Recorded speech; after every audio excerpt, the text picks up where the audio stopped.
It's good to see so many familiar faces and names I recognise, and perhaps some I don't. So in case anyone's new, we begin with a chant and, I said, dedication of offerings, the 3 refuges and 5 precepts, and then I'll lead a meditation. I'll give you a short reflection, and then some questions and answers. So aim to finish at 8 o'clock.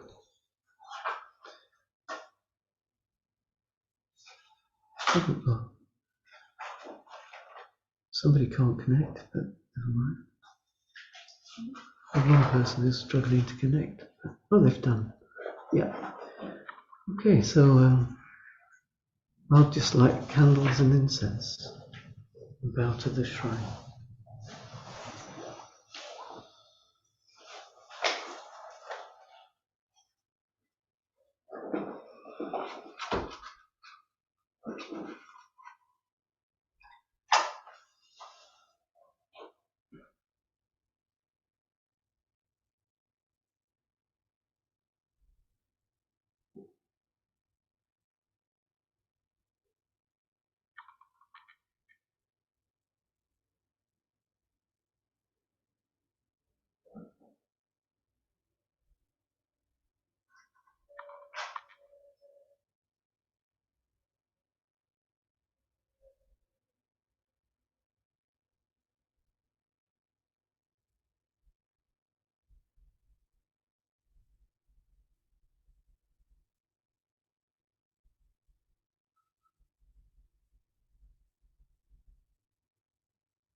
To the Blessed One, the Lord, who fully attains perfect enlightenment, to the teaching which he expounded so well, and to the Blessed One's disciples who have practiced well, to these, the Buddha, the Dhamma, and the Sangha, we render with offerings our rightful homage. It is well for us that the Blessed One, having attained liberation, still have compassion for later generations. May these simple offerings be accepted for our long-lasting benefit and for the happiness it gives us. The Lord, the perfectly enlightened and blessed One, I render homage to the Buddha, the Blessed One. The teachings so completely explained by him, I bow to the Dhamma. The Blessed One's disciples who have practiced well, I bow to the Sangha. Turn to page 128. Namo tassa bhagavato arahato samma sambuddhassa. Namo tassa bhagavato arahato samma sambuddhassa. Namo tassa bhagavato arahato samma sambuddhassa. Buddhang saranam gacchami, dhammam saranam gacchami, sangham saranam gacchami, dutiyampi buddham saranam gacchami, dutiyampi dhammam saranam gacchami. Dutiyampi sangham saranam gacchami. Tatiyampi buddham saranam gacchami. Tatiyampi dhammam saranam gacchami. Tatiyampi sangham saranam gacchami. Panatipata Veramani Sikkhapadam Samadhiyami. I undertake the precept to refrain from taking the life of any living creature. Adinadana Veramani Sikkhapadam Samadhiyami. I undertake the precept to refrain from taking that which is not given. Kamesu Vichachara Veramani Sikkhapadam Samadhiyami. I undertake the precept to refrain from sexual misconduct. Musavada Veramani Sikkhapadam Samadhiyami. I undertake the precept to refrain from lying. Suramayajajapatana Veramani Sikkhapadam Samadhiyami. I undertake the precept to refrain from consuming intoxicating drink and drugs which lead to carelessness. Imani kancha sikkhavadani silena sigatinyanti silena bhoga sampada silena niputinyanti asma silam visuddhaye. These are the 5 precepts. Virtue is the source of happiness. Virtue is the source of true wealth.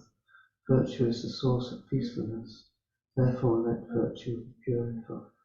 Sadhu, sadhu, sadhu.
when we meditate, we can use the opportunity to take a single word like a question,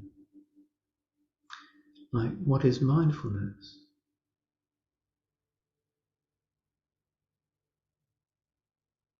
Just holding that question, what is mindfulness?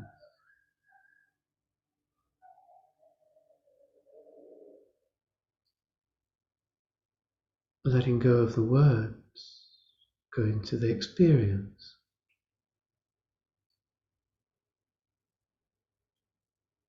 The experience of mindfulness is like, however it is, it's like it's noticing, isn't it?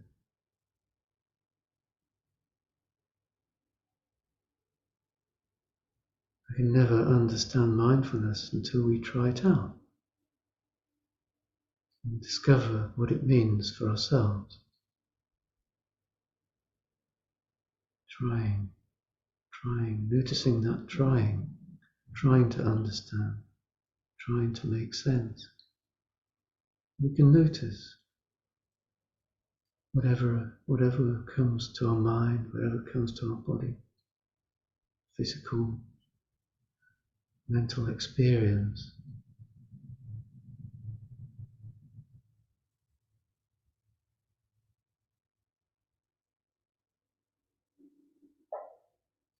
Whatever arises, we can say, what would it take to be mindful of that? Surrendering to mindfulness.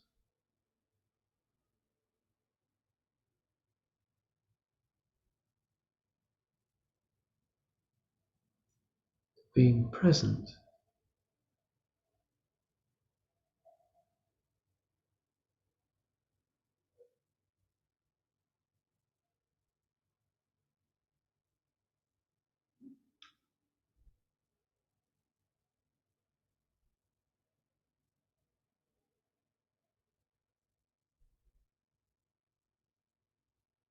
Looking at mindfulness like an experiment. We don't know what the outcome will be, but we'll experiment.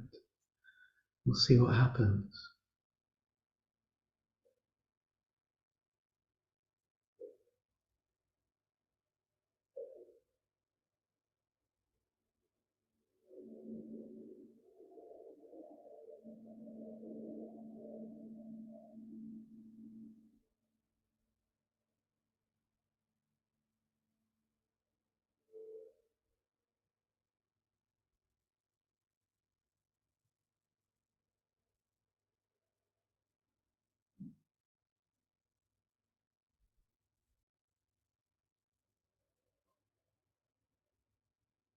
We can notice the characteristics of mindfulness,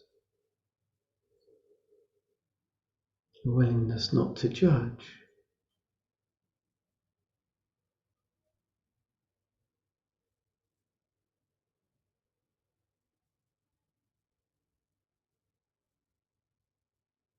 not to interfere, simply to notice.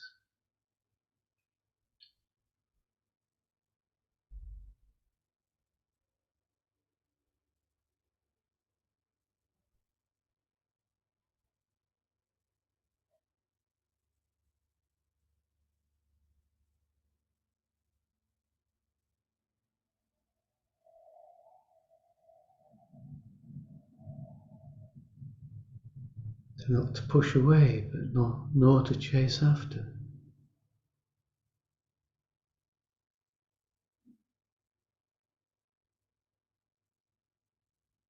Discover mindfulness cuts through the grasping mind.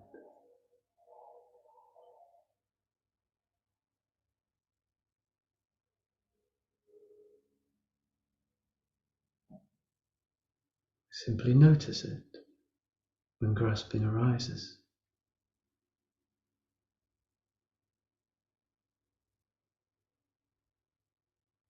How that feels.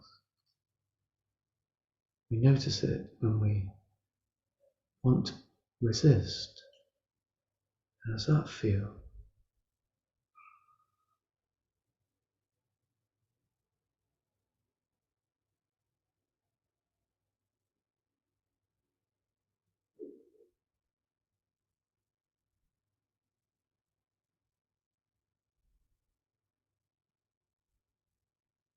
So a characteristic of mindfulness is to cut through the grasping mind, not to follow it, not to buy into it, but simply to observe.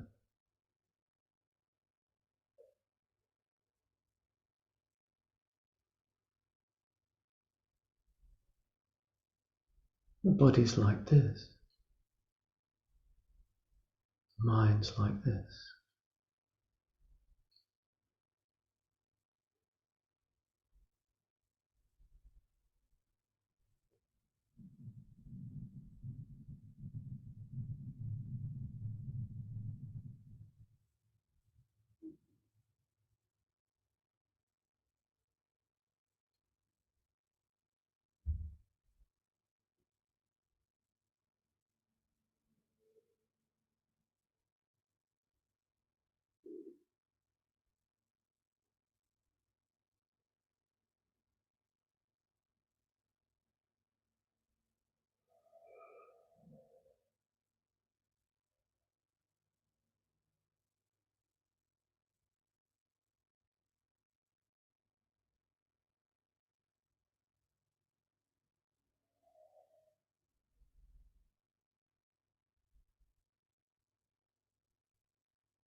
Because we don't buy into the way we want things to be, we see them the way they are. So that's called sampajanya, sati sampajanya, mindfulness and clearly seeing.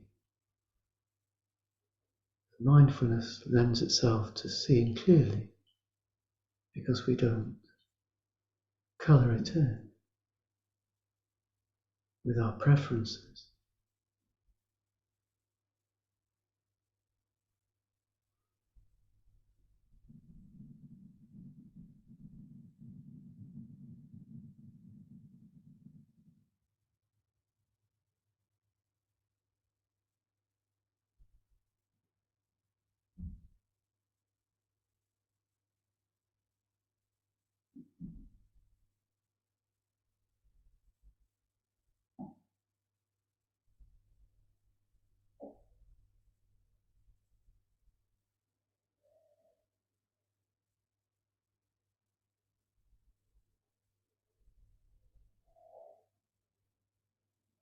We're not trying to see this or that.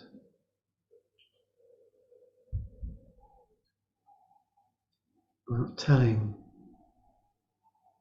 the moment what it is, but we're curious. We allow it to tell us.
We notice tension in the body.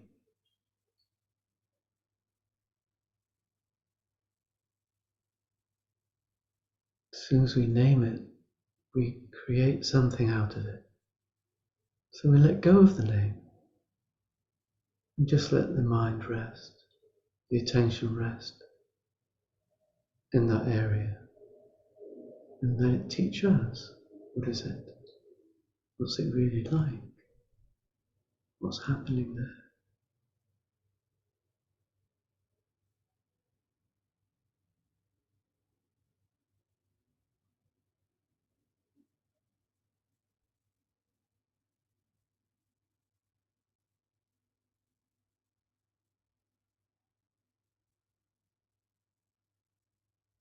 When we label things, it can be helpful, but it's also a way of dismissing, so we think we know.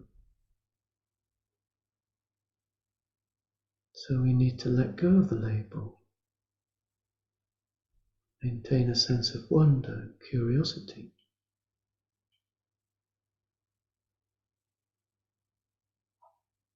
What's it really like?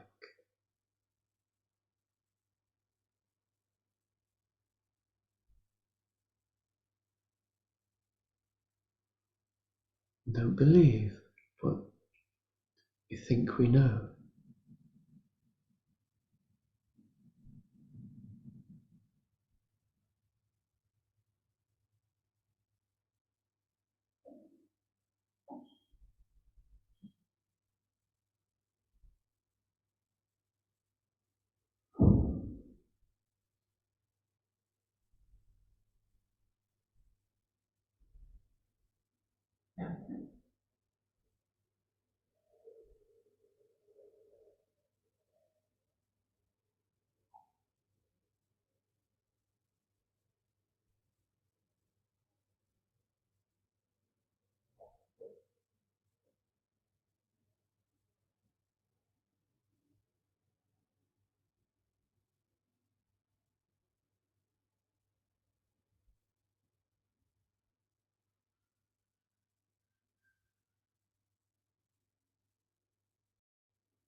So perhaps the mind wanders away. And you forget the question. What was the question? What is mindfulness?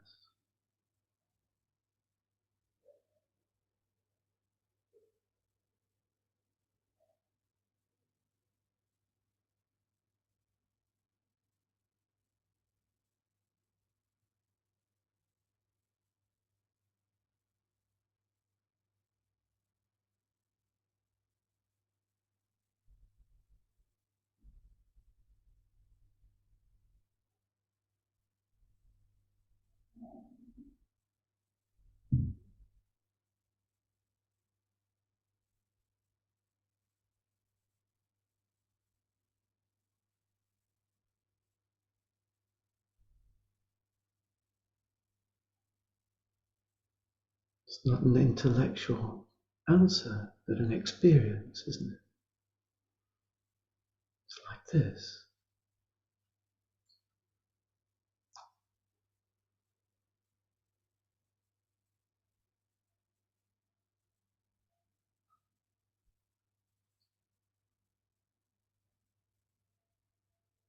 Simply being present to the moment.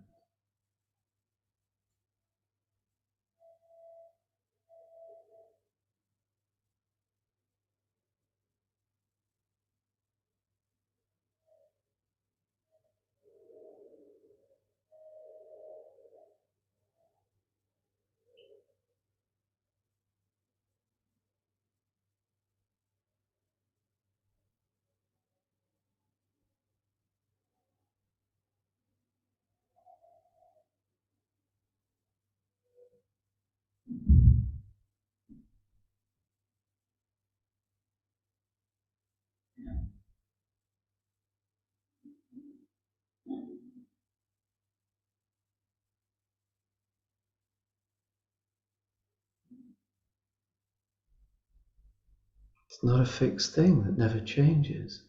The awareness is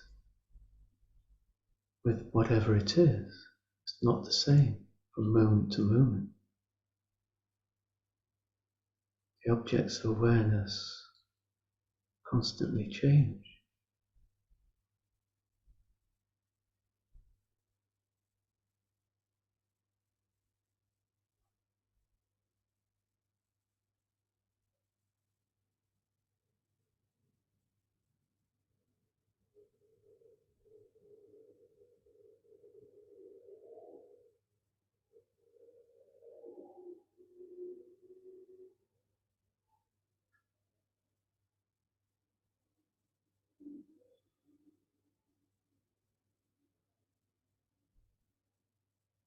That's where it's like a mirror that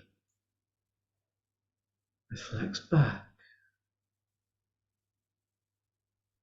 the truth of things, the nature of things.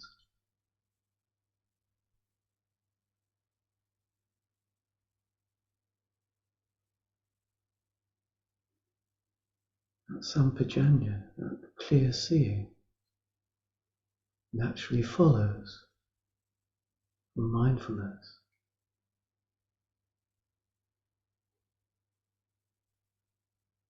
Seeing that's not distorted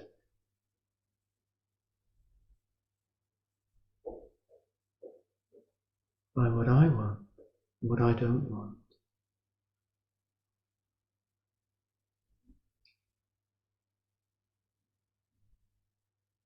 It's willing to be with things as they are.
just to receive our experience,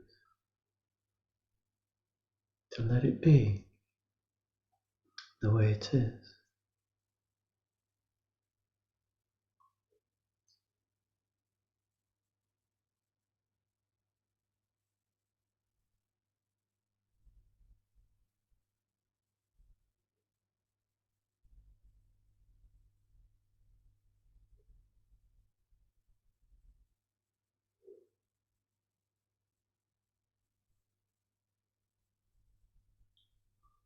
And let it be, we have to accept it,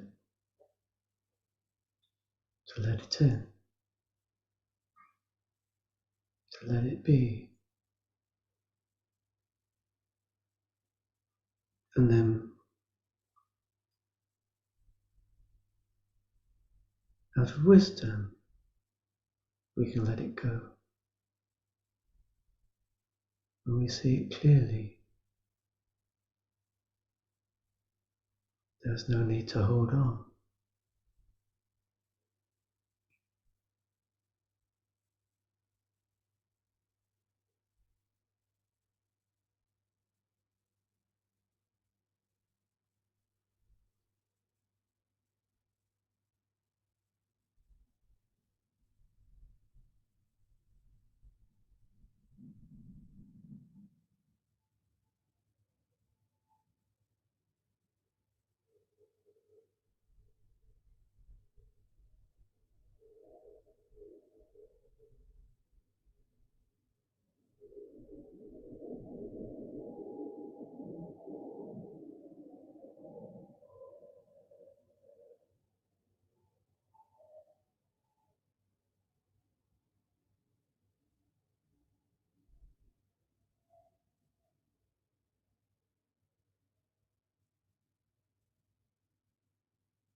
We begin to realize that seeing clearly comes with relinquishment, a willingness to let go.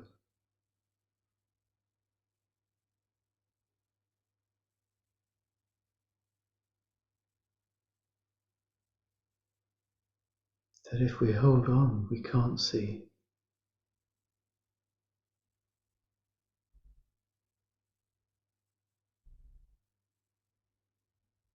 We have to let go.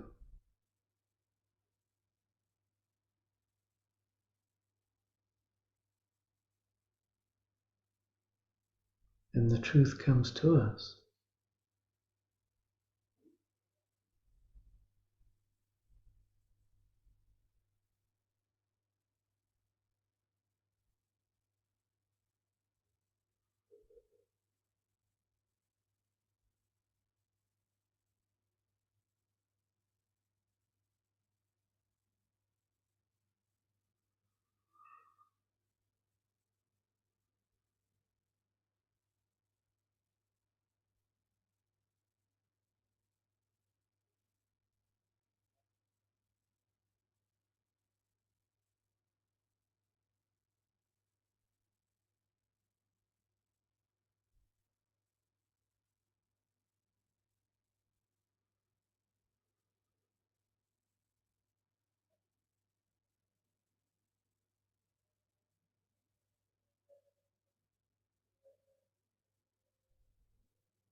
asking the question, what is mindfulness, takes us on a journey, doesn't it? We have to turn inward and just explore. We haven't a clue. We don't know. Our intellect doesn't help us. We might have an idea. We might have read something in a book. We might hold on to something as a belief, definition. But we don't know. It's an experience, not a word, not a definition.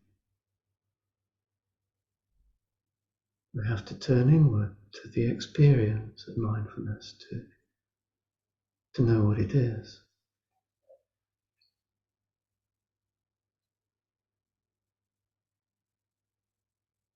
Somebody asks you, what is mindfulness? You have to ask them to turn inward, to wake up to the present moment, discover it for themselves. It's there all the time.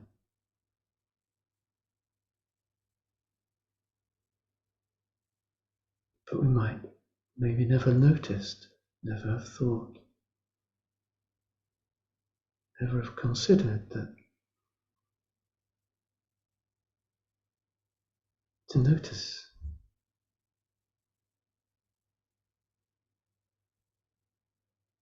that we can wake up,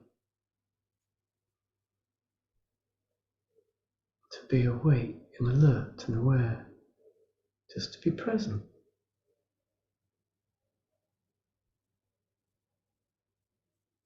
A presence, a state of presence. Something, as soon as we make it into a thing, we start to attach to it. Say, oh, that's what it is. It becomes a thing, but it's not a thing, it's not a noun, it's a doing thing, it's an adverb. Verb, based on a verb, it's a doing. Mindfulness is a doing, it's an activity. It's not a thing that you can get hold of.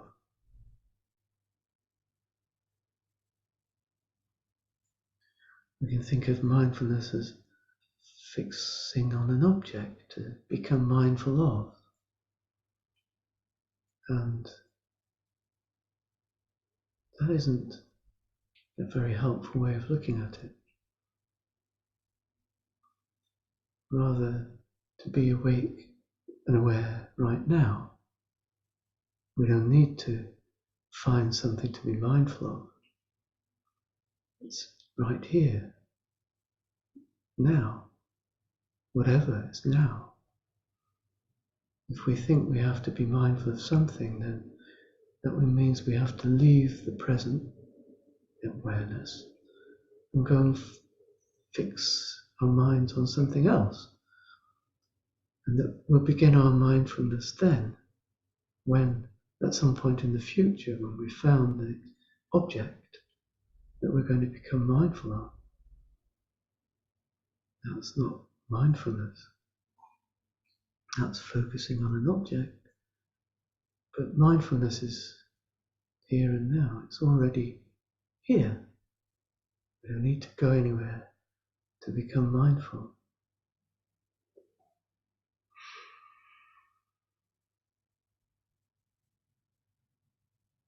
It's as though I'll begin mindfulness when I direct my mind to this. Well, that's missing the point. The process of simply awakening up to the present moment is mindfulness.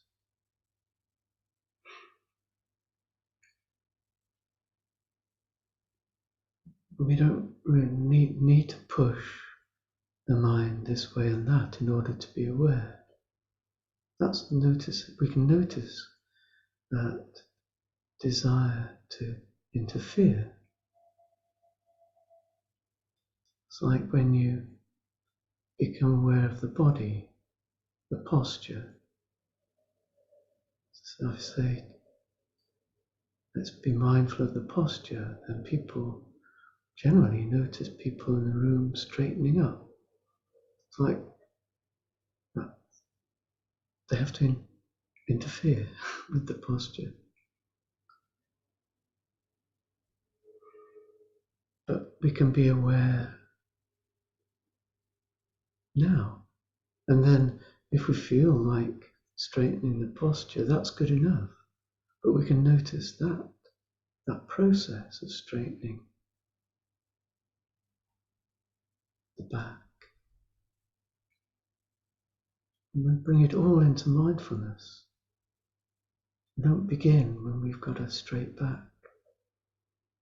We don't begin mindfulness when we're sitting comfortably on the cushion with our back straight and taking a deep breath, and then we'll begin.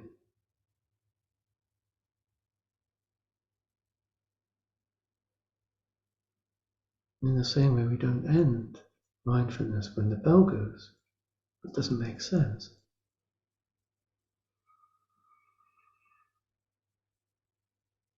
There's no escape from mindfulness.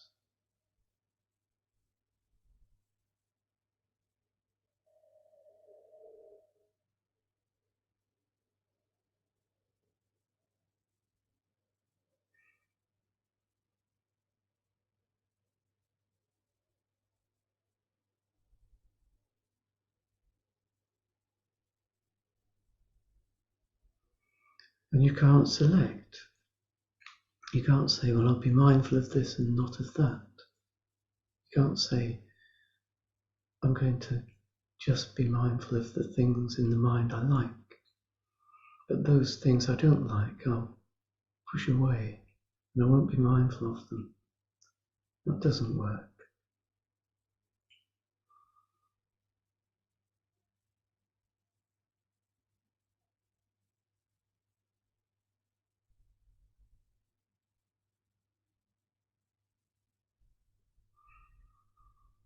So we realize that we have to train the mind to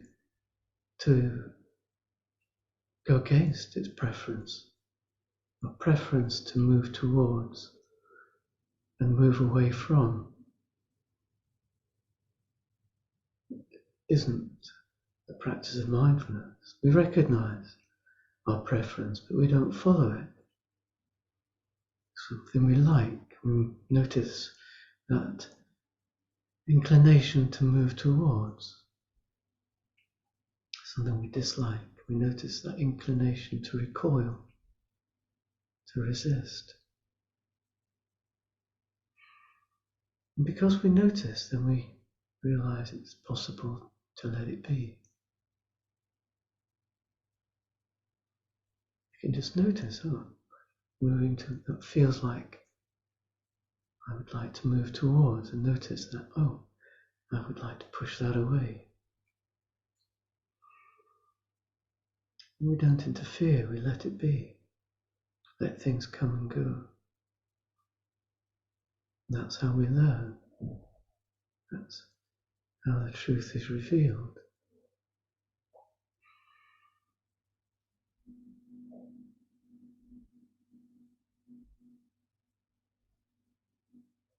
We see the delusion in our preferences. What's underlying the preferences? What is it? I want, I don't want. The common denominator is that sense of self. It's me and mine.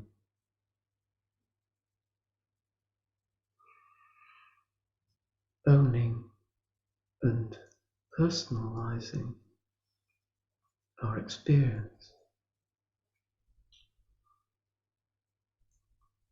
means that we have to interfere, try to control.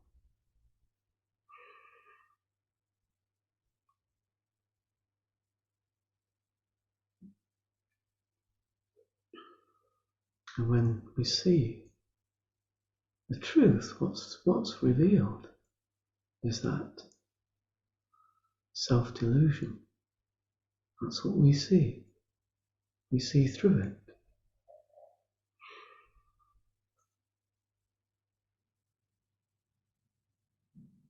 And we don't buy into.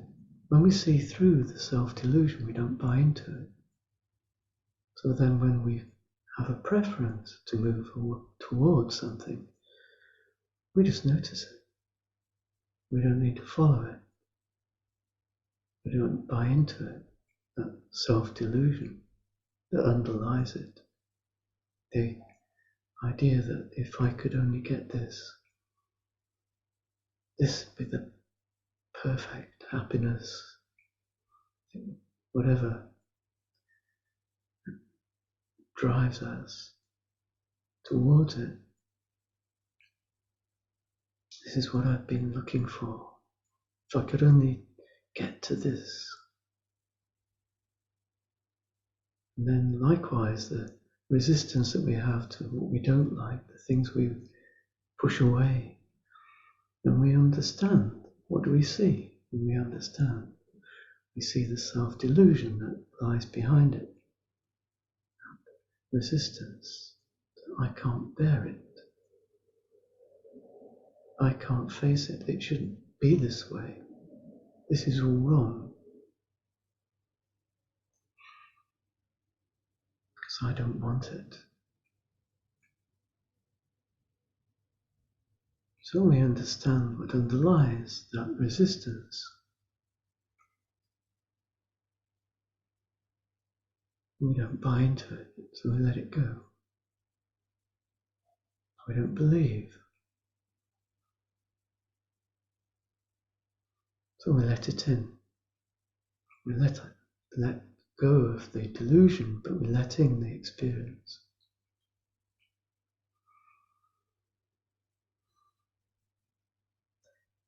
We let go of the resistance. And we open up, and we realize that's where we learn. That's where the truth is revealed.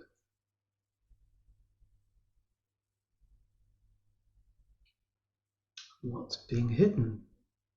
What's hidden from us are things that we're hiding from.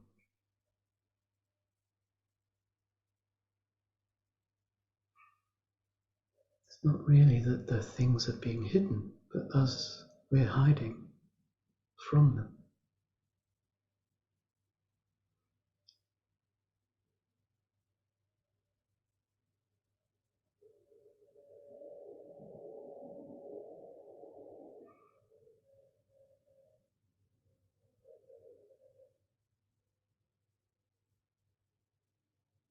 We're not trying to destroy anything.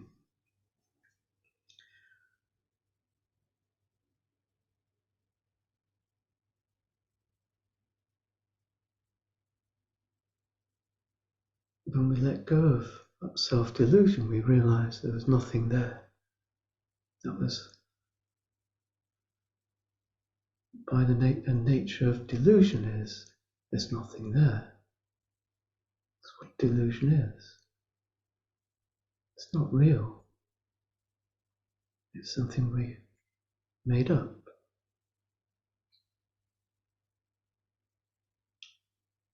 But we've signed up to. We believe. We hold on.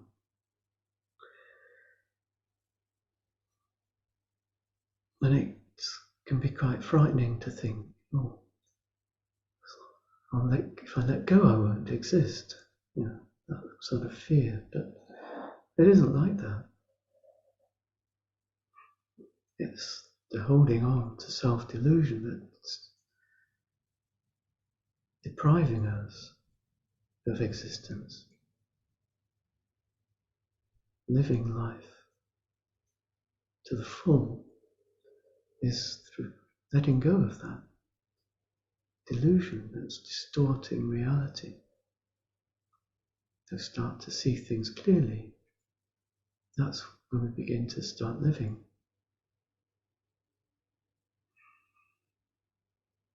We're not, it might feel like we're dying when we die to that self-delusion, but we're actually coming to life.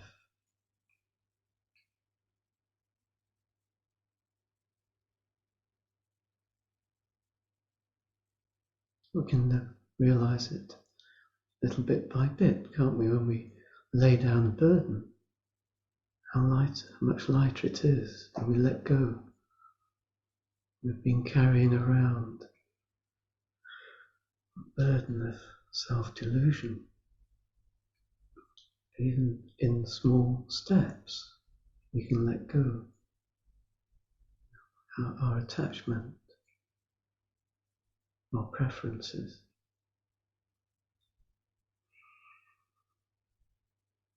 How confusing life is when we have preferences, how simple it becomes when we let them go and accept things as they are. How much easier life becomes, and how much more joy there is in it, how much more love when we accept things as they are.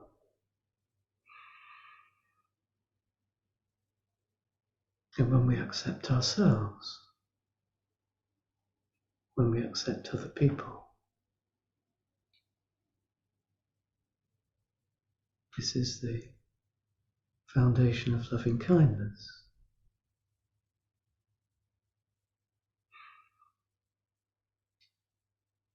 That willingness to listen, it's the foundation of compassion without interfering. Train our minds to listen. It's an act of compassion. The willingness to sharing that joy. There's a lot of joy in our practice.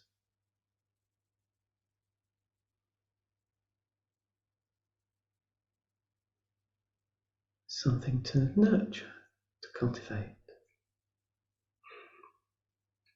And a willingness to be at ease, in equanimity,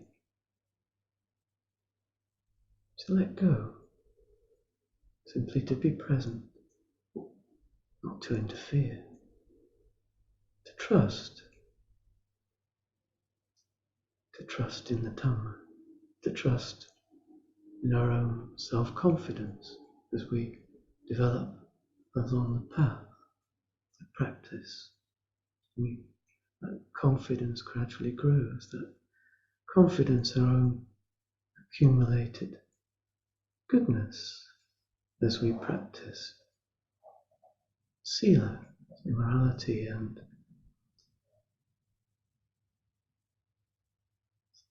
develop samadhi through our meditation practice, that aspect. So we begin to train the mind. And panya, as we start to see things more clearly. So that gradual developmental path gives us confidence. And so we can trust equanimity. We don't need to interfere.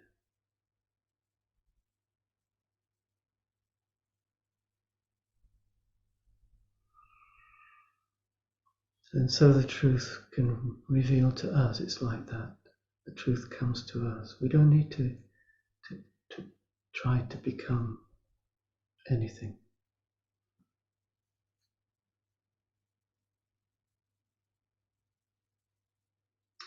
So I'd like to open that for any questions and observations and whatever anyone has to say. There's only 4 of us here this evening at the Buddhist Society, but there's many more online, so you're welcome to unmute yourselves. Have you got the permission? Yeah. So you've got permissions to unmute if you've got anything you'd like to say? Any reflections to give?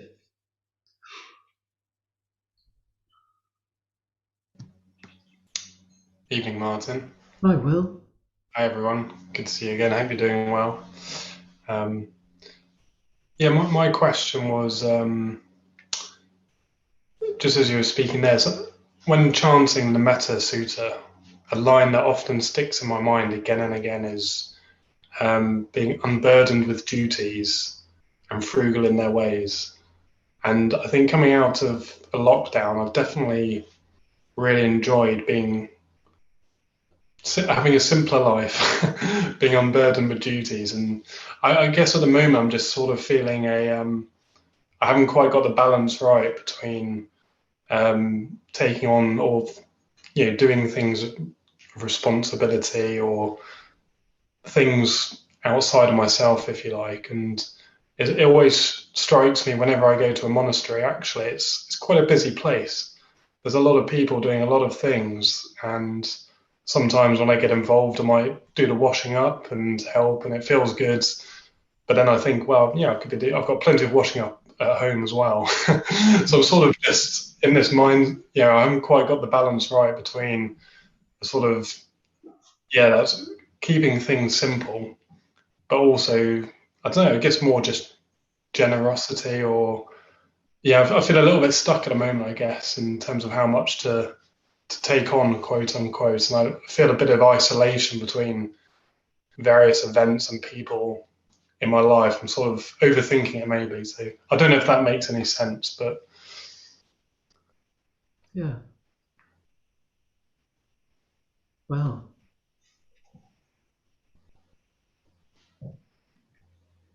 we can try too hard. That's certainly true. And there's no prizes given at the end of the day but sincerity is a wonderful thing, and putting a lot of, putting in effort to practice, to generosity is wonderful, and sila, to do the right action, right speech, right livelihood. There's wonderful things, and not to take anything away from that, but we can try too hard, but too much of everything. Try to do too much of everything, and our practice. I think what maybe I'm hearing is that maybe our practice can suffer for that in a way. Or does it? Maybe it's a question as opposed to a statement. And I think there is a time just to practice, not to rush around trying to do what we think's right according to our expectations or other people's. To be unburdened with duties,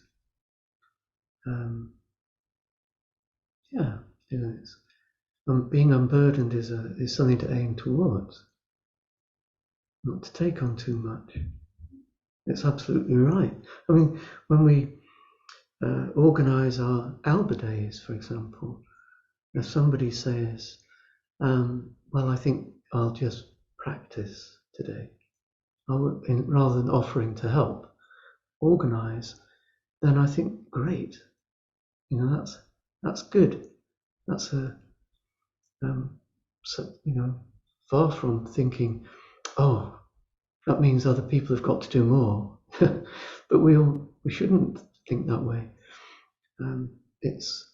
We should,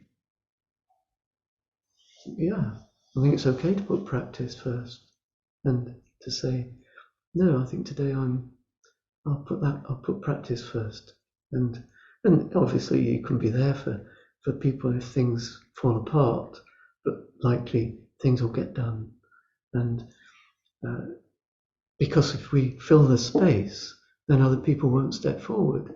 So it might just be an encouragement, an opportunity for other people to take a turn, and so it might be a good thing. So we can put we can bring a sense of self into our practice by thinking I've got to do this, this, and this, and must, practice very hard and very sincerely, but not see that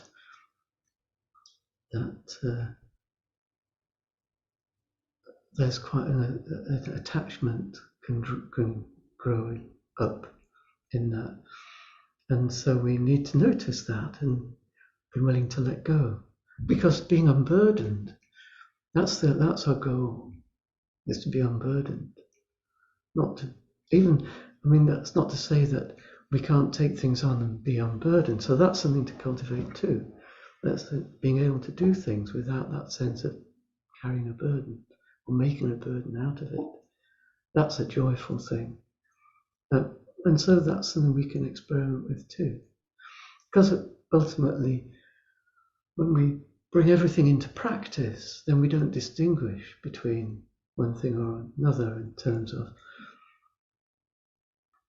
every moment is something that we can practice with. And we might let go of, not being burdened with duties. Might be does that mean that we have less duties? Or does it mean that we're not making a burden out of them? And if you, as you say, when you go to the monastery, you can see a lot of people apparently with duties to perform. But are they making a burden out of it? That's the question. If you can do things joyfully, light-heartedly, and there's no burden there, you're not creating a burden out of it, then is that what it means? Not being burdened with duties. But we can interpret it as thinking, no, I've got to get rid of all my duties. And that might not be the answer. Yeah. Thank you, Martin. I think that's really helpful. I think that is what I've been doing. It's unburdened rather than no duties or little duties. So that's really helpful, actually, to reflect on. Thank you. Okay, thanks. Has anyone else got a question?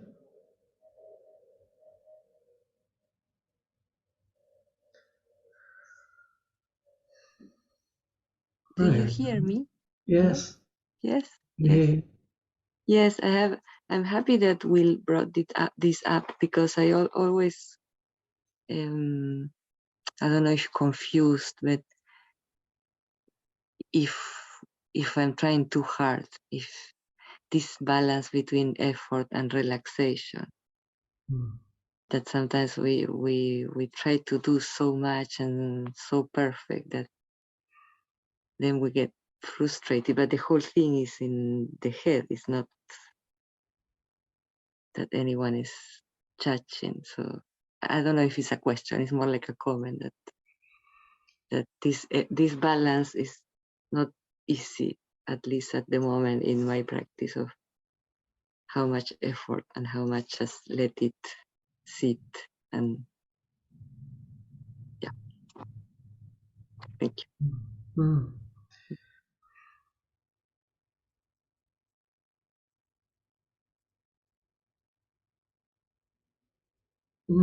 Yes.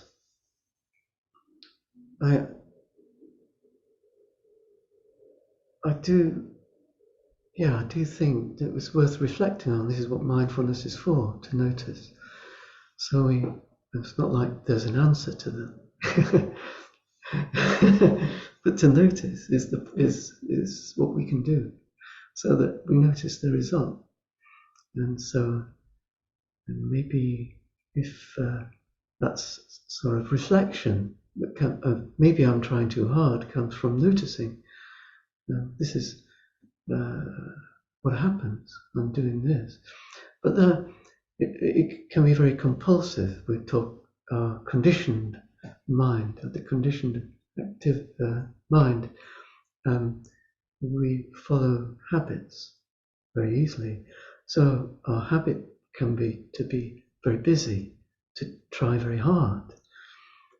It can be compulsive. It is compulsive, and so it can be very helpful to deliberately break those habits. And that's like going on a retreat. It might be a good way of breaking a habit and investigating, seeing, I don't need to make this this is a time to relax. I don't need to try so hard. Why am I trying so hard? I can let go and then learn from that.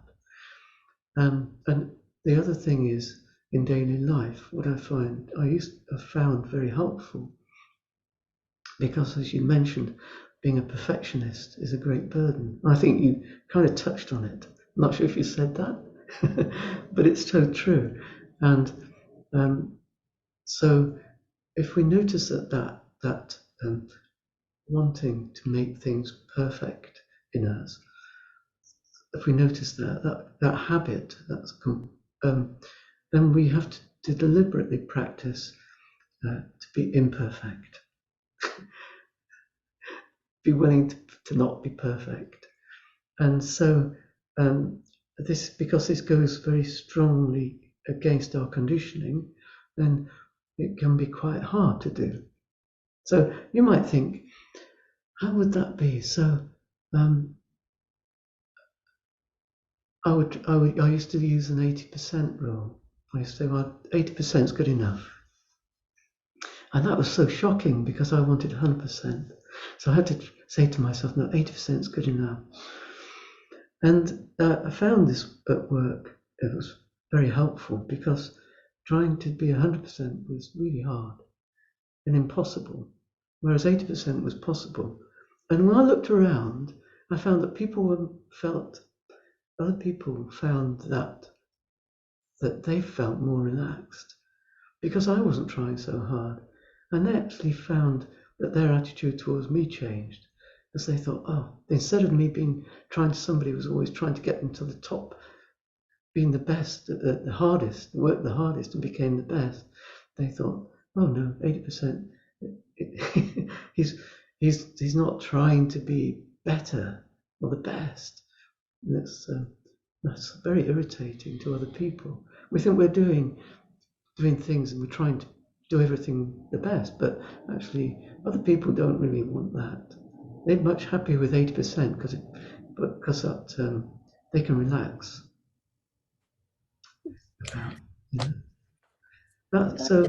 Could I just have I time to offer just a tiny little thing, or is it too late? Please, Madeleine. Yeah. I was just going to say that when I think unburdened with duties, in the context of the metta practice, I apply to the practice and not necessarily doing the jobs. So it's, to me, I interpret that as holding the practice lightly and allowing a certain flow to be present in the practice, to allow you to certainly meditate or practice your sila or anything like that, but to leave plenty of space in your mind to allow this flow to inhabit your practice, where everything is coming along organically and there is a relatively little amount of striving. The less striving you do, the more unburdened you are, and the more satisfying the whole process is, I think. That's just my 2 cents worth. Thank you.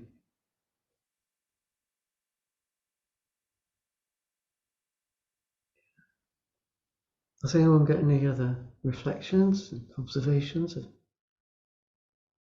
go to one myself if you don't mind. Because we are in the middle of the World Cup, and then there is the festivities, there is Christmas, all sorts of invitations coming and going. People on their own, and they are trying to find out what are you doing at Christmas, and it is so easy to get caught so much in it. On the other hand, we don't want to be special and just say, oh no, I am a Buddhist, I don't get into these kind of things. So for myself, I was wondering about it, how can you maintain a steady going without being taken away by the whole palaver, because it builds up more and more. and it runs away with us if we're not careful. And perhaps in my case, a little emphasis on listening in this kind of situations, rather than jumping in both legs and pushing things and organizing things, and so just being available, listening, discovering that all the excitement is actually painful sometimes, but staying with it, rather than running away. And another little things that came to mind was, don't put off the cleaning up. You're doing the cooking, do the clean up afterwards. You're, whatever, organizing a meal or whatever. Don't just say, oh, I'll do it tomorrow, I'll clean up tomorrow. Because it creates, in a way, a break. It gives you space to calm down and do what needs to be done at that point in time, breaking all the excitement as well. And I think that is my strategy for this time around. See whether it works. Yeah, don't forget the washing up. Yeah. Yeah. Do the washing up. Yeah. Mm-hmm. Oh, is that what you said? Well, you do the washing up. Oh, yeah, that's right. You said that. Yeah, that's right. Yeah. Well, it's interesting time at the moment, isn't it? The World Cup, Christmas coming up, so much to buy into if we want to, or run away from, depending, to avoid. Yeah. And no, it's interesting when I was on a retreat at the weekend. It started at 7:00, so when England were playing, and so I couldn't watch that football match. And I like football, and so I was very happy not to watch it though, and especially when I discovered what an awful match it was after. But there's so much we can learn. There's so much we can learn out of football. It's so much. It's a great teacher to us. So first of all, we can practice metta towards so much metta because there's so much suffering involved. The people that win and the people that lose. And even the people that win suffer because they worry that they might lose next time. So they progress, and let's say they come to another match they have to play and they might lose that. There's a lot of dukkha, and we can have metta for those people who are suffering. So it's like, if you're supporting one team, then what I like about it is that they show pictures of the people in the crowd who are in tears because their team lost, and you can feel sorry. So that's very sad and upsetting. We can criticize them and say, well, why are they getting so upset about it? But on the other hand, that's not metta, is it? Metta and compassion, karuna. That's a sense of a willingness to connect at the heart. It's not about the thing itself. It doesn't matter what you don't to need to criticize people for the foolishness, if you like, of attaching to whether or not some football team won. But that sense of upset you can still connect with, and that's in a non-judgmental way, which is I think that's the beauty of metta, non-judgmental, and I love that mindfulness is non-judgmental. It seems to embrace the whole of the Buddha's teaching, that attitude, that approach to not to judge oneself or others.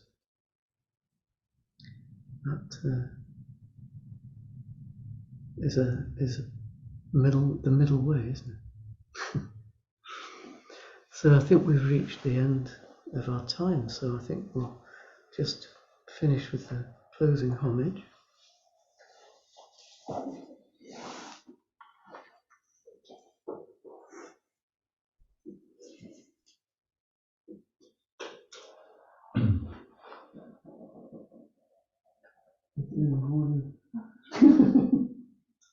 Araham Samma Sambuddho Bhagava, the Lord, the perfectly enlightened and blessed one, Buddham Bhagavantam Abhivadini. I render homage to the Buddha, the blessed one. Sakato Bhagavata Dhammo, the teaching so completely explained by him, Dhammam Namasami, I bow to the Dhamma. Suttatipando Bhagavato Savaka Sangho, the Blessed One's disciples who have practiced well, Sangham Namami, I bow to the Sangha.